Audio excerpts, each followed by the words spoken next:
Hello my dear friends, welcome to Eesh Manu wonders. ఈరోజు మన ఛానల్లో దేవీ నవరాత్రుల్లో అమ్మవారికి మొదటి రోజు నైవేద్యంగా సమర్పించే కట్టె పొంగల్ని ఎలా ప్రిపేర్ చేసుకోవాలో చూపించబోతున్నా అండి.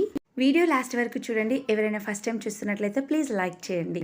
ముందుగా 1 కప్పు వరకు బియ్యాన్ని 1/4 కప్ వరకు పెసరపప్పుని ఈ విధంగా రోస్ట్ చేసుకోవాలండి. ఇలా చేయడం వల్ల టేస్ట్ చాలా బాగుంటుంది.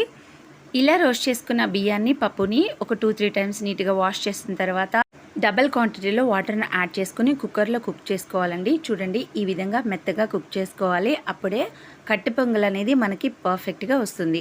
ఇప్పుడు పొంగల్కి మనం తాలింపుని ప్రిపేర్ చేసుకోవాలండి. చూడండి, ప్యాన్లో గీని యాడ్ చేసుకోవాలండి.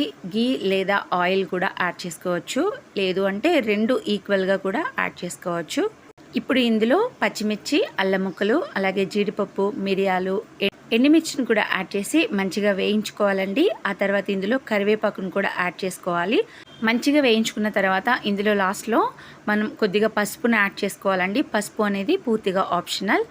ఇలా వేయించుకున్న తాలింపుని మనం పొంగల్లో యాడ్ చేసుకుని మనం మూత పెట్టేసుకోవాలి. ఇలా చేయడం వల్ల తాలింపులో ఉన్న ఫ్లేవర్స్ అన్నీ కూడా రైస్కి పట్టి చాలా బాగుంటుంది. మంట లో ఫ్లేమ్లో పెట్టుకొని మూత పెట్టేసుకుని ఒక 2 to 5 minutes అట్లా పెట్టేసుకుంటే మనకి చాలా పర్ఫెక్ట్గా వస్తుందండి. ఎక్కువ టైం పెట్టాల్సిన అవసరం లేదు.